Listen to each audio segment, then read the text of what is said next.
नमस्कार, स्वागत है आपका आज के कार्यक्रम में। आज हम चर्चा करने जा रहे हैं एक ऐसी यात्रा की जो एक मंत्री ने एक आधिकारिक यात्रा की, लेकिन वो विवादों में घिर गई है।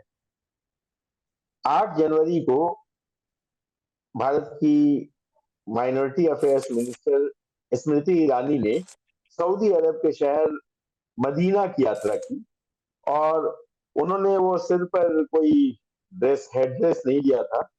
तो इसके कारण ये एक तो पहले वो सबसे ज्यादा चर्चा में इसलिए रही कि एक नॉन मुस्लिम डेलीगेशन को लेकर वो गई थी। वो उनके एमओएस जो मिनिस्टर ऑफ स्टेट थे पी मुरलीधरन और उनकी जो सेक्रेटरी थी विभाग की, वो भी लेडी हैं और उन लोगों ने बिना किसी हेड ड्रेस की यात्रा की।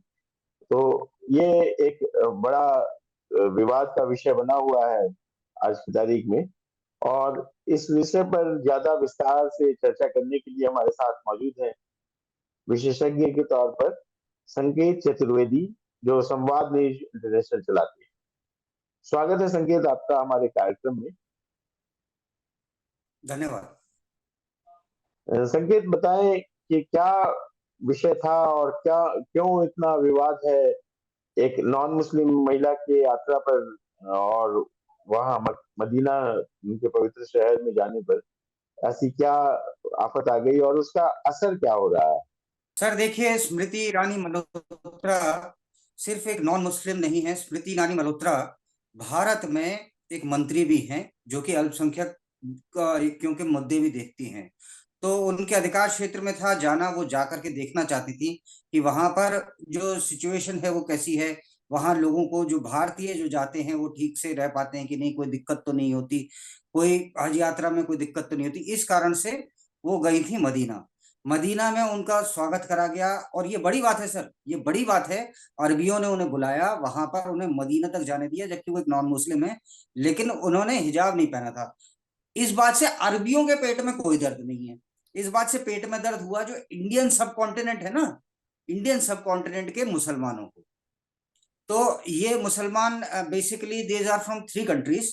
ये देश हैं 3 हैं। एक बांग्लादेश, अगर मैं ईस्ट से शुरू करूं तो बांग्लादेश, बांग्लादेश का इंडिया, इंडिया के बाद में पाकिस्तान, जो इंडियन सब कॉन्टिनेंट है, जो पहले अनडिवाइडेड इंडिया था। यहाँ के मुसलमानों ने रोडना पीटना, चीख चित्कार मचाना शुरू कर डाला कि एक नॉन मुस्लिम को आपने मदीना में कैसे बुला लिया, कुछ तो शर्म करो, शरिया का हवाला दिया। और उसके बाद में मतलब अब जनान क्या क्या उल जलूल उनके बारे में, यहाँ तक कि आप सोचिए उनके सऊदी अरब के किंग हैं मोहम्मद बिन सुलेमान, मोहम्मद बिन सुलेमान को श्राप दे दिया। अब ये मामला पहुंच गया ट्विटर तक। ट्विटर पे ये हवाला देने लगे शरिया का। तो वहां से अरबियों ने कहा कि हमें ज्यादा मत सिखाओ, तुम खुद कन्वर्टेड हो, तुमने जो किताबें पढ़ी हैं वो सारी मतलब बेसिकली अरबी नहीं है, वो ट्रांसलेटेड है। तो तुम्हें खुद इस्लाम के बारे में नहीं पता, तुम हमें क्या बताओगे। तो उन्होंने कहा मतलब ऑब्वियसली वहां से भी रिटेलिएशन आना था। उन्होंने जो वहां से ट्विटर पे लोग लिख रहे थे, उन्होंने ये लिखा कि this is our country and our law, और बहुत सही है, बिल्कुल ठीक है अपनी जगह। उन्होंने कहा ये देश मेरा है और मेरा तरीका होगा, जैसे मैं चाहूंगा वैसा होगा। तो इसी प्रकार से इन लोगों ने अपना बोलना शुरू किया। खैर बाद में ये हुआ कि अरबों ने कहा तुम कन्वर्टेड हो and just get lost from our business, तुम्हें कोई मतलब नहीं हम किसे बुलाएं, कैसे बुलाएं और क्या उसके संग बातचीत करें। अब यहाँ पर उन्होंने ये भी ट्विटर में लोगों बागों ने वहां से कह दिया कि जितने भी सऊदी अरेबिया में अधिकांश भिखारी हैं दे आर फ्रॉम पाकिस्तान। उसके बाद में उन्होंने ये भी कहा कि जो अरब था, अरब के लोगों का कहना था कि तुम्हारे जो बाप दादा थे वो कन्वर्टेड थे, ठीक है। तो इंडियन, पाकिस्तानी और बांग्लादेशी जो मुस्लिम थे, इन्होंने कहा तुम्हारी इकोनॉमी हमारी वजह से चलती है, अगर हम हज करने नहीं जाएं तो तुम्हारी इकोनॉमी नहीं चलेगी। ये वही हज यात्रा है जिसकी अब तक सब्सिडी लेकर के ये लोग कर रहे थे, और जो भारत सरकार सब्सिडी दे रही थी। और दुनिया में कहीं पर भी हज, और इनफैक्ट इवन कुरान के अनुसार भी ये हज यात्रा सब्सिडी पे करना इलीगल है, गलत है, लेकिन बड़े मजे से ली जा रही थी। तो यहाँ पर तो यह है कि मैं शरिया मानूंगा तब तक मानूंगा जो मेरे फायदे का होगा, उसके बाद में कोई शरिया नहीं मानूंगा। सऊदी अरब और भारत के बीच में ऑलरेडी एक व्यापारिक संधि है और व्यापार इन दोनों के बीच में काफी अच्छा चलता है। पिछले साल जो अप्रैल से दिसंबर तक में 2.43 लाख करोड़ का बिजनेस हुआ था इन दोनों देशों के बीच। तो ऐसा नहीं है कि केवल हज की वजह से उनकी आर्थिक वो अर्थव्यवस्था चलती है।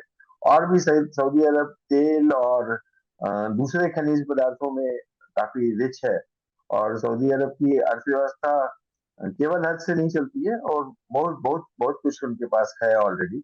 सर आपको एक बात का, इसी बात का मैं रिप्लाई देता हूँ। कभी आपने, जैसे आप चल रहे हो, मतलब with all due respect to anybody who is doing a hard job, जो अपना काम कर रहा है, शिद्दत से कर रहा है, मैं उसकी पूरी इज्जत करते हुए कह रहा हूँ। आपने कभी देखा होगा, मतलब बस में कंडक्टर बड़ी बदतमीजी से बोलता है, बेसिर पैर की बातें करता है, या कोई भी और व्यक्ति, तो अंत में आदमी क्या कहता है, इतनी अकल होती तो यही काय को होता। तो उसी प्रकार से जितनी उसमें अकल है वो उतनी बात करेगा। उसको यही नहीं पता होगा कि तेल कितना आ रहा है, कितना बिक रहा है क्या नहीं है। और ये रोना पीटना इनका इसलिए मचा है क्योंकि अब तक वो खुद, जो व्यक्ति, ये अरेबियंस का कहना मेरा नहीं है, उन्होंने कहा कि तुम यहाँ पे नौकरी के लिए आते हो, हमारे टॉयलेट साफ करते हो। बड़ा ह्यूमिलेटिंग है, बड़ा ह्यूमिलेटिंग है। अब जो भी है खैर। और वहां पर आप देखिए, मतलब वो होता तो कहीं ना कहीं अत्याचार है, लेकिन ये लोग चुपचाप सहते भी हैं उसको। अब उसके पीछे कारण क्या हो मैं आपको आगे बताऊंगा। लेकिन वहां से अभी 100 बांग्लादेशी औरतें भाग करके आई थी। वो कह रही थी कि हमें तनख्वाह भी नहीं दी जाती थी।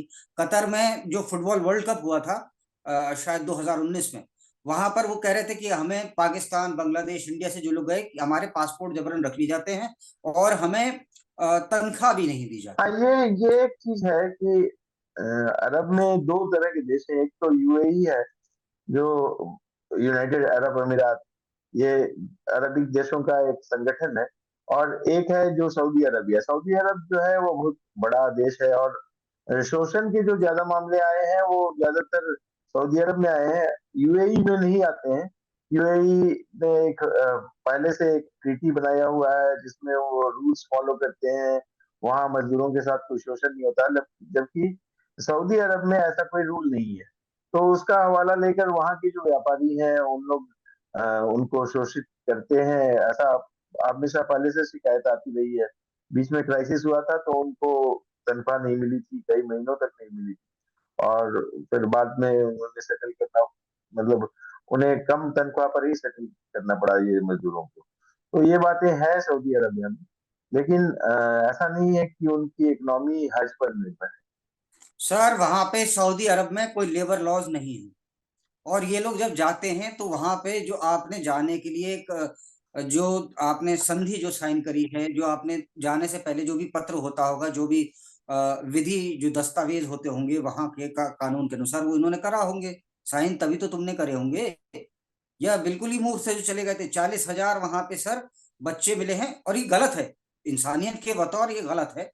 लेकिन ये गलती को, जैसे मान लीजिए 40,000 बच्चे वहां पे मिले हैं जिनको बतौर कैमल जॉकीज सन 2009 में मिले थे, बतौर कैमल जॉकीज रखा जाता था। और उनको जानबूझ के कमजोर रखा जाता था जिससे कैमल पे ज्यादा वेट ना पड़े। कैमल हल्का होगा, बच्चा रोएगा, बच्चा रोएगा, जितना हल्का बच्चा होगा उतना उसका वो जीतेगा, और शेख वहां पे मजा ले रहा था। लेकिन 40,000 बच्चे 2009 में पकड़े गए थे जो कि पाकिस्तान से थे।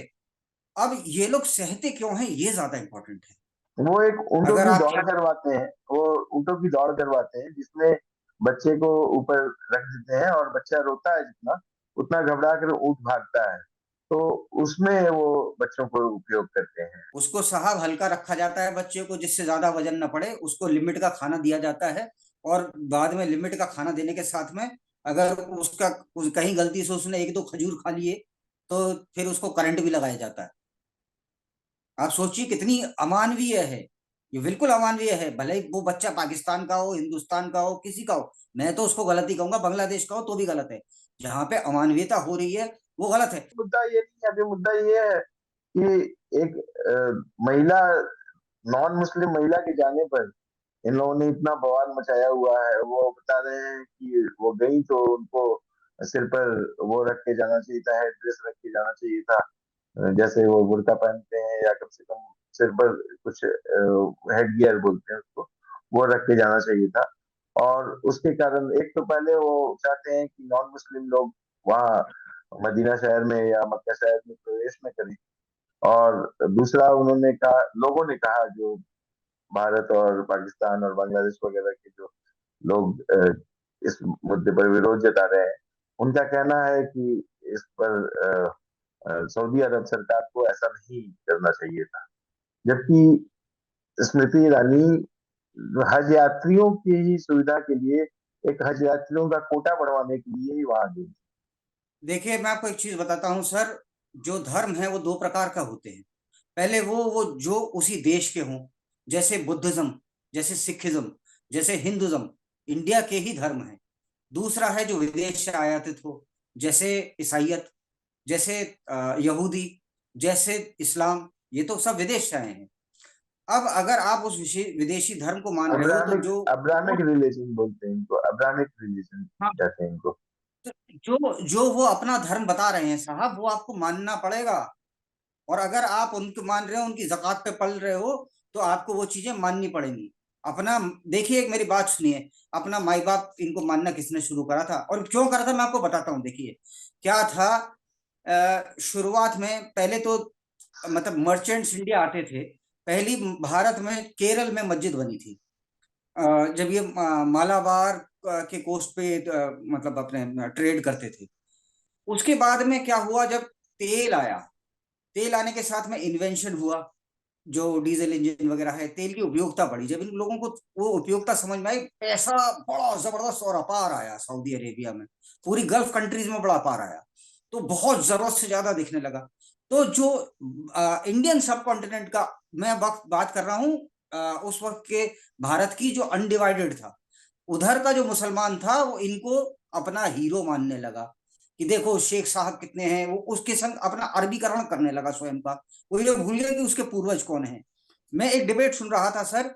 एक व्यक्ति हैं, पाकिस्तानी है मूलतः, उनका नाम है साजिद थरार, साजिद तरार, साजिद तरार। साजिद तरार एक डिबेट में कह रहे थे कि एक जगह वो जो अभी मंदिर एक तोड़ा गया था, पाकिस्तान में एक मंदिर तोड़ा गया था, रेगुलर बेसिस पे टूटते हैं, एक मंदिर अभी भी तोड़ा गया था। तो उसका वो मतलब वरुण देव का मंदिर, हाँ, तो वरुण देव के मंदिर का वो मतलब कह रहा था कि क्यों तोड़ा। वो बेसिकली साजिद तरार जो है वो अमेरिका में बेस्ड है। पहले पाकिस्तान में थे वो, बाद में ये मतलब वो फ्ली कर गए थे। तो उन्होंने कहा कि ये बताओ यार, तुम किस चीज को तोड़ करके खुश हो रहे हो, जो तुम्हारे बाप दादाओं ने बनाया था? इस बात के लिए खुश हो रहे हो कि मैंने जो मेरे एंसेस्टर्स ने बनाया था, जो मेरे बाप दादाओं ने बनाया था, उसको तोड़ के मैं बहुत खुश हूं। और मैं उसको मान रहा हूं जो मेरा अपना है ही नहीं। लेकिन वो उसको क्यों मान रहे हैं अपना? क्योंकि पैसा आया। ये पैसे के साथ साथ सिर्फ ये नहीं आए, वहां पर मदरसे खुलने शुरू हुए। इंडिया में भी हुए साहब, और बांग्लादेश में भी हुए। उन मदरसों में अरबी टीचिंग्स दी जाने लगी। उन मदरसों में इसको कहते हैं वहाबिज्म। वहाबिज्म में एक्सट्रीम बिल्कुल इस्लाम सिखाया गया। वहाबिज्म में सिखाया गया कि कैसे मतलब हिंदुओं को मार डालो और यूं करो और त्यों करो, हाँ, यहूदियों को लेकिन मार डालो, लेकिन यहूदी। सरकार जो है, जो सरकारें हैं, ये आपस में इसलिए भी जुड़ी हैं। जैसे अभी G20 समिट जब हुआ था, तब अमेरिका के भी जो एविडेंस साहब भी आए थे, और सऊदी किंग प्रिंस सलमान भी आए हुए थे। तो उस समय एक अमेरिका ने एक घोषणा की कि एक इसके बीच में Europe, India middle east Europe economic corridor का एक बनाने का एक प्रस्ताव आया था, जो जो एविडेंस आपने रखा था। तो ये बेसिकली इसको माना जा रहा है, जो चीन ने बेल्ट एंड रोड इनिशिएटिव जो किया है, जिसमें पाकिस्तान जुड़ा हुआ है, उसके जवाब में के तौर पर इसको देखा जा रहा है। तो इसमें भी सऊदी को व्यापारिक लाभ भी होगा इसका, और सऊदी को इन्वॉल्वमेंट जो है सऊदी का वो ज्यादा बढ़ेगा। सऊदी की विकास में भी इसका बहुत अहम योगदान रहेगा इस रोड का, तो इस कॉरिडोर का। तो ये भी एक वो है, वजह है कि सऊदी जो है वो भारत की तरफ झुक रहा है, और भारत से एक मित्रता के संबंध रख रहा है। और उसने हाल में अभी इन शहरों को, जो पवित्र शहर हैं उनके, उसको नॉन मुस्लिम्स के लिए खोला है। तो इसलिए उनके कानून में है ऐसा कि, कानून में ऐसा ये हुआ है कि उनको खोला गया है, उनको परिवर मतलब कानूनों को लिबरल बनाया गया है। इस बात का इन लोगों को, जो कट्टरपंथी देश हैं, जो जिन देशों के कट्टरपंथी मुसलमान हैं, उनको परेशानी हो रही है इससे। देश कोई भी देश कट्टरपंथी, पाकिस्तान और बांग्लादेश को आप छोड़ दें, बाकी और कोई भी मुस्लिम देश कट्टरपंथी नहीं है, लगभग लगभग। मतलब जो हैं, कुछ हैं, जैसे तुर्की को आप मान लीजिए, ओमान को, हाँ ये भी कट्टरपंथी है। लेकिन इंडोनेशिया का मुस्लिम ऐसा नहीं है। इंडोनेशिया का मुस्लिम बहुत लीनियंट है। इंडोनेशिया का मुस्लिम आज भी राम को ही अपना पूर्वज मानता है। और आप और देशों के, अल सीसी आए थे इजिप्ट के अभी, हाँ। मतलब लास्ट ईयर जब रिपब्लिक डे परेड में।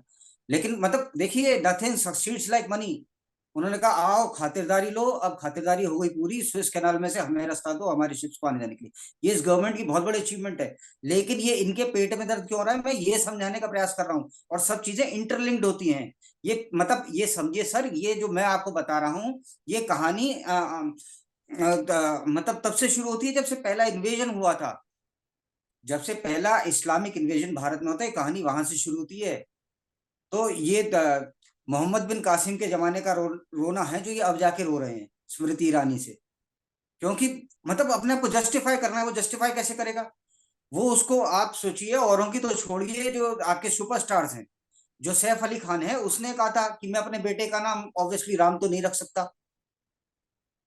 मतलब इतना हमारे धर्म के बारे में तुम कुछ भी बोलते रहोगे कि मैं अपने बेटे का नाम, I just can not keep Ram, हाँ, ऑब्वियसली आई लेकिन कैन नॉट एक कीप हिज नेम। एक एक हत्यारे के नाम पर, एक लुटेरे के नाम पर रखना, ये भी कोई समझदारी नहीं। लेकिन वो अलग मुद्दा है।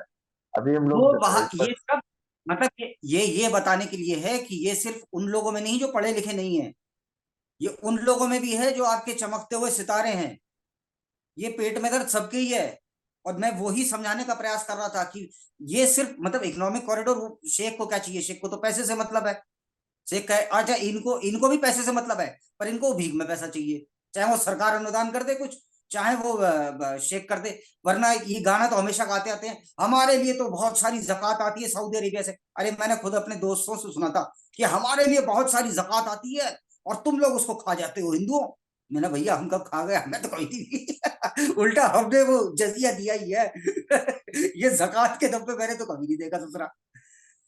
तो खैर साहब, मैं जो बताने का आपको प्रयास कर रहा था, देखिए, वहां पर सऊदी अरेबिया में 40,000 पाकिस्तानी निकाले गए। और ऐसे नहीं कि निकाले गए पीट पीट कर निकाले गए, 40,000।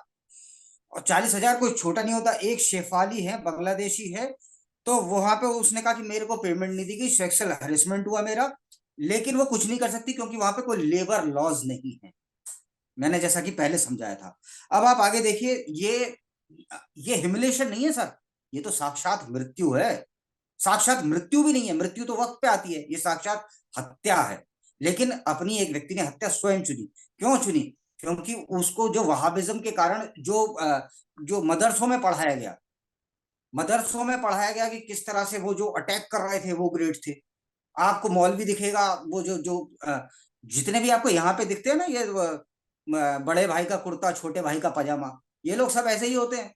इनके लिए पूछ लेना आप, किसी से भी, किसी से पूछ लेना कि तैमूर लंग कौन था, औरंगजेब कौन था, तो कहेंगे हमारा हीरो था। कह रहा क्यों था? क्योंकि उनने अत्याचार नहीं करा था। अब तैमूर लंग महाराजा दाहिर सेन की 2 लड़कियों को लेके चले गया था, 20,000 तुम्हारी औरतें लेकर के चला गया था। अच्छा, वे एक प्रश्न और आप पूछो कि पहले तो तुम सब हिंदू थे, कहने लगा नहीं नहीं हमें तो पता है, बाबा आदम जो थे वो पहले इंसान थे। मतलब वो अपना ही लॉजिक देगा, वो 72 होने जाने क्या क्या सुनाएगा, वो अपनी अलग ही दुनिया में जी रहा है। जीवन बीमा वाले और इस्लाम में बस यही दो जगह ऐसी है जहाँ जीने से ज्यादा मरने की फायदे बताए जाते हैं, कि आप मरेंगे तो ये मिलेगा वो मिलेगा। बहुत अच्छा आपने बोला, जीवन बीमा और इस्लाम में जीने से मरने के ज्यादा फायदे बताए जाते हैं very very well said sir, very well said. अब ये लोग वो लोग हैं जो अभी तो रो रहे हैं कि वो सही नहीं हुआ और हमारे संग अत्याचार लेकिन खामोश क्यों है? क्योंकि हेल्प मांगते हैं, जक़ात मांगते हैं सऊदी अरब से, कश्मीर के नाम पर, कश्मीर के नाम पर हेल्प मांगी जाती है। ये बात तब और आगे बढ़ी जब पैसा वहां पे आ गया, पैसा इनको मिलने लगा, तो इन लोगों में एक होड़ सी मची। होड़ मची कि शेखों को अपना रिश्तेदार बताओ। मैं आपको बताता हूं कि इनमें एक होड़ सी लगी थी कि जो अमीर जो शेख हैं उनके रिश्तेदार बनने का ये लोग प्रयास करें। उस प्रयास के दौरान इन लोगों ने क्या करा, जो इनके मदरसे थे देवर फंडेड बाय सऊदीज, तो सऊदीज पैसा दे रहे थे, तो उनकी सस्ती कॉपी बनने के होड़ सी एक लग गई हाँ, कि हम रिश्तेदार तो दिखाएं कभी, रिश्तेदारी तो कभी हो ही नहीं सकती, क्योंकि वो इनको दोयम दर्जे का मानते हैं, जो शेख है दोयम या दर्जे का जो हो, अरब है।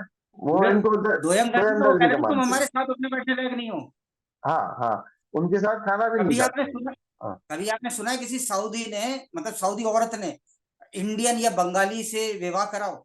किसी ने नहीं, कोई कोई कभी इन लोग जाते हैं तो इनको बिल्कुल अ, वो नौकरों की तरह, गुलामों की तरह रखते हैं। तो यहाँ से तो चाहे वो कितना भी अमीर मुसलमान जाए, उसके साथ बिठाकर वो खाना भी नहीं खाते। ये कह तो रहे थे वो अभी बयान में कि वो तुम हमारे वो संडास साफ करते हो, यही तुम्हारी औकात है। कुछ कुछ सर सऊदी लोगों का रिएक्शन जो आया है वो बहुत शर्मनाक है, और बहुत इन लोगों के लिए पता नहीं क्यों फिर भी ये अपना रिएक्शन दे रहे हैं। वो सऊदी कुछ लोगों ने कहा कि ये हमारे देश का निजी मामला है, उसमें तुम कौन होते हो बोलने वाले, और तुम तो हमारे आंतरिक विषयों पर इसलिए भी नहीं बोल सकते क्योंकि तुम ओरिजिनल मुसलमान भी नहीं हो, तुम कन्वर्टेड हो।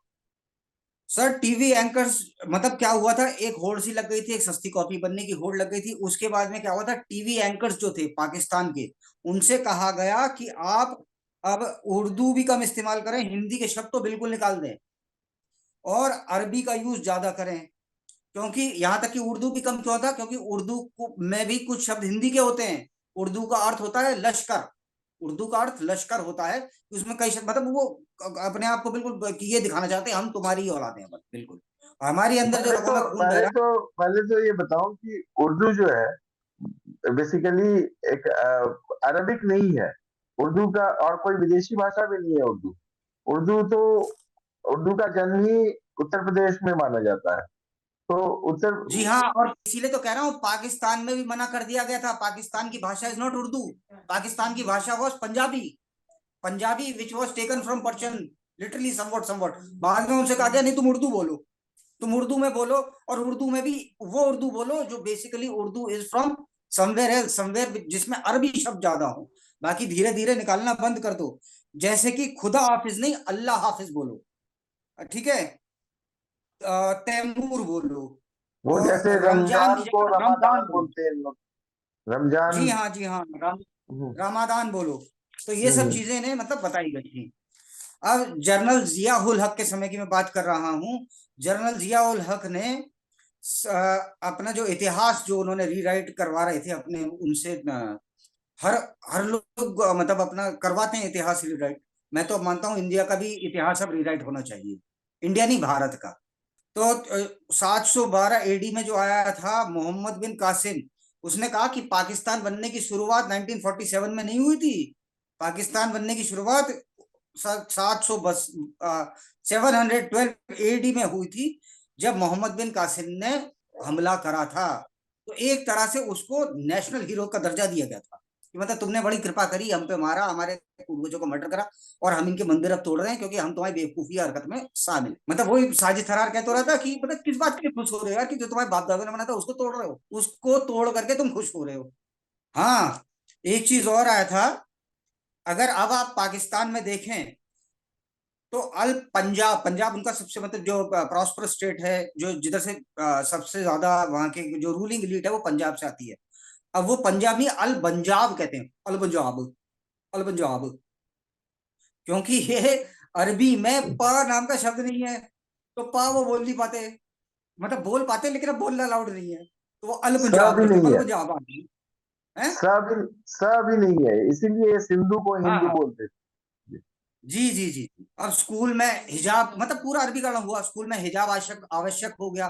ये तो आप इधर की तो छोड़िए, किसी टाइम में अफगानिस्तान में काबुल में आप देखते स्कूल कॉलेजों में क्या फर्क था। आप 1947 में देख लीजिए बांग्लादेश में क्या हाल था। तो ये जो वहाबिज्म है, ये जो स्प्रेड हुआ, ये बड़ा खतरनाक था। इन्होंने इस वहाबिज्म का जो अर्थ था, उसको ये था कि भैया तुम हमारे, मतलब तुम ही हमारे पूर्वज हो। अब टीवी, म्यूजिक, पतंग, चेस, सब पर इन्होंने कहा ये सब हराम है, ये इसमें कुछ नहीं सुना जाएगा, कुछ भी नहीं होगा। हालांकि छुप छुप के वो सब इंडियन फिल्म देखते हैं, पाकिस्तानी जितने हैं छुप छुप के सबरे देखते हैं। अगले दिन आकर के कहते हैं अरे फलाना ढिमकाना जुआ तू है, यार बाबा देखा था सलमान खान भाई को। हाँ भैया देखा था।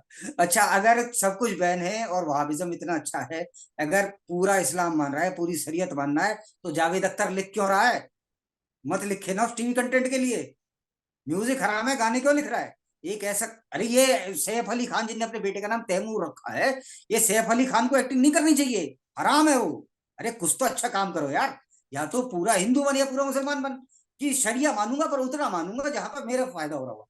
जहां मतलब हाथ कटाने की नौबत आएगी वो नहीं कराऊंगा मैं, वहां तो मैं 7 महीने की जेल जाऊंगा, चोरी के इल्जाम में। तो अरे मान तो यार, पूरा मान कम से कम, मैं तो खुद कह रहा हूँ बड़ी इज्जत करता हूँ मैं शरिया की, लेकिन पूरा मान, आधा मत मान। अरे दिखा तो सही, भाई मुसलमान कौन है जिसका ईमा मुसल्लत है? अरे तेरा यार ईमा भी मुसल्लत नहीं है, तू पूरा ही नहीं मान रहा उसे। पूरा मान दोस्त, पूरा मान। वो जो मंदिर वहां तोड़ा गया ना पाकिस्तान में, तो अपने कल्चर पर शर्म करना अपने सिविलाइजेशन की हार का सबसे बड़ा प्रतीक है। ये हमेशा याद रखा जाए, जब बाबर औरंगजेब आपके हीरो बनने लगे। और औरंगजेब कौन था? औरंगजेब वो था जिसने अपने चारों भाइयों का कत्ल करा था, बाप को उठा करके जेल भेज दिया था, और उसके बाद में उसको लिमिट में पानी देता था, शाहजहां को। और दारा शिकोह का मर्डर करा था, उसकी गर्दन थाली में सजा करके उसको भेजी थी। तो उनको राम कैसे समझ में आएंगे? वो तो कहेंगे राम इस काल्पनिक। और ये बात तो और भी लोग कह चुके हैं। अब एक मेरी देखिए, एक आध और बहुत इंपॉर्टेंट चीजें हैं जो रह गई हैं। देखिए जरा, मैं चाहता हूं इसको भी सुन लिया जाए प्लीज। एक कश्मीरी पंडित थे, उनका नाम था बीरबल। उनकी 5 बेटे थे, एक बेटी थी। 3 नंबर का पुत्र था कन्हैया लाल। देखिए मैं पढ़ के बोल रहा हूँ, क्योंकि मतलब ऐसे मैं भी किसी का पूरा फैमिली ट्री याद नहीं कर सकता। तो बीरबल कश्मीरी पंडित थे, 5 बेटे एक बेटी थी, 3 नंबर का पुत्र था Kanhaiya Lal. Kanhaiya Lal was married to Indrani. Indrani और उनके 3 लड़के और 5 लड़कियां होती हैं। उनमें से एक लड़के का नाम होता है रतन लाल। रतन लाल जो था वो एक टैक्स कलेक्टर था, और क्योंकि उस वक्त कश्मीर में अफगानी शासन था, तो वो टैक्स कलेक्टर था। वो टैक्स की चोरी में रतनलाल पकड़ा जाता है। पकड़े जाने के बाद में जो रतनलाल होता है, वो उसके सामने 2 चॉइसेस होती हैं, कि या तो वो अपने हाथ कटवाए, मृत्युदंड प्राप्त करे, या फिर दूसरा उस पर चॉइस होती है कि वो कन्वर्ट हो जाए इस्लाम में। तो वो जीवन अपना बचाता है, कन्वर्ट हो जाता है बतौर नूर मोहम्मद। अब ये नूर मोहम्मद जो होता है, वो वहां पे जैसे तैसे मतलब अपना टैक्स कलेक्टर के बतौर ही जीवन व्यतीत कर रहा था वहां पर। फिर उसके बाद में जो सिख थे, सिखों ने कश्मीर पे कब्जा करा। इन पे नूर मोहम्मद पे फिर 2 चॉइसेस थी। पहला, वो अपनी घर वापसी करे। दूसरा, वो फिर वहां से भाग जाए जहां पे अफगानी भाग रहे थे। तो नूर मोहम्मद जो था, जो इसका असल नाम रतन लाल था, रतन लाल भागता है, पहुंचता है सियालकोट, जो अब पाकिस्तान में है। सियालकोट में उसको एक ईमान ईमान बीबी करके एक लेडी मिलती है। ये ईमान बीबी से शादी करता है। उसका एक लड़का होता है इकबाल, जो कि कट्टर मुसलमान था, चरमपंथी मुसलमान मुसलमान था, फेनेटिक मुसलमान था। इस इकबाल का आज हम भी जानते हैं, इस इकबाल का नाम था अल्लामा इकबाल। ये वो इकबाल है जिसने टू नेशन थ्योरी दी थी पाकिस्तान के कायदे आजम को, जिसका नाम मोहम्मद अली जिन्ना था। मोहम्मद अली जिन्ना के पिता का भी नाम पूंजालाल ठक्कर ही था। और ये लोग इस्लाम की दिया जला बैठे थे, वहाबिज्म के ही चक्कर में। अब रतनलाल के बेटे ने ही भारत के डिवीजन की नींव रखी थी, और उसने गाना भी लिखा था, सारे जहां से अच्छा हिंदुस्तान हमारा, जो बाद में तराना ए मिल्ली बना, जो उनका नेशनल सॉन्ग बना। अब तराना ए मिल्ली में एक लाइन है, चीनो अरब हमारा, हिंदुस्तान हमारा। ध्यान से सुनिएगा, चीन ओ अरब हमारा, हिंदुस्तान हमारा, मुस्लिम है हम, वतन है सारा जहां हमारा। इस गाने में तो ऐसे नहीं कि वसुधैव कुटुंबकम की बात कर रहे हो, यहाँ पर गजवा हिंदुस्तान की बात हो रही है, गजवा हिंद की बात हो रही है, जो कि हदीस में है।